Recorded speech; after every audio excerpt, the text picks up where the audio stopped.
BPL এর গত আসরে যেসব খেলোয়াড় এবং কোচিং স্টাফদের বেতন বকে আছে সেগুলো নিজ দায়িত্বে দিয়ে দেওয়ার সিদ্ধান্ত নিয়েছে বিসিবি। ভুক্তভোগীদের লিখিত অভিযোগের ভিত্তিতে এই পথে হাঁটার নীতিগত সিদ্ধান্ত নিয়েছে বোর্ড।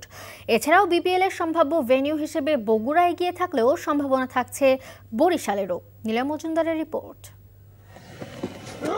বিপিএল এর শুরু থেকে এই টুর্নামেন্টকে ঘিরে অনিয়ম এবং অব্যবস্থাপনার অভিযোগের শেষ নেই। তবে প্রতি বছরই বিসিবির জন্য গলার কাটা হয়ে ওঠে খেলোয়াড়দের পারিশ্রমিক ইস্যু। গত আসরেও কয়েকটি দলের খেলোয়াড়রা বুঝে পাননি পূর্ণ পারিশ্রমিক।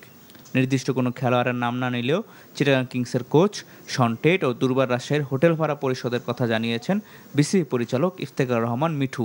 কিছু কিছু টিমের যেরকম ধরেন চিটাগাং শন টেটের টাকা অ্যাডজাস্ট করে দিব। তারপর এরকমও হয়েছে যে রাজশাহীর হোটেলের টাকা যখন তারা ছাড়ছিল না তখন আমাদের ফর্মার প্রেসিডেন্ট উনি বলে কমিটমেন্ট দিয়ে ছাড়িয়েছে। সেইগুলিও আমাদের কাছে রেসপন্সিবিলিটি আমরা মনে করি আমরা আমাদের দেওয়া উচিত। ডিফল্ট লিস্ট করা হচ্ছে,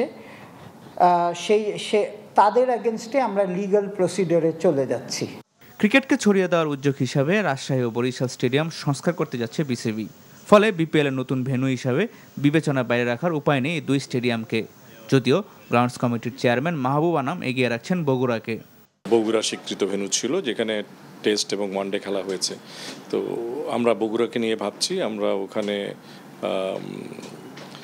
রিভিউ করতে পাঠিয়েছি। এছাড়া বরিশাল মাঠটাও কিন্তু তৈরি হচ্ছে, এটাও হয়ে যেতে পারে সময় মতো, তাহলে বরিশালকেও আমরা চিন্তা করব।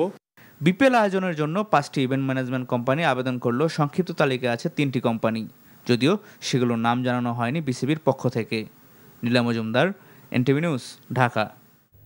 বান্ডেল থাকলে প্রতি সেনমানিতে টাকা বাঁচবে। বিকাশ সেনমানি বান্ডেল কিনে জিতুন প্রতি লেনদেনে।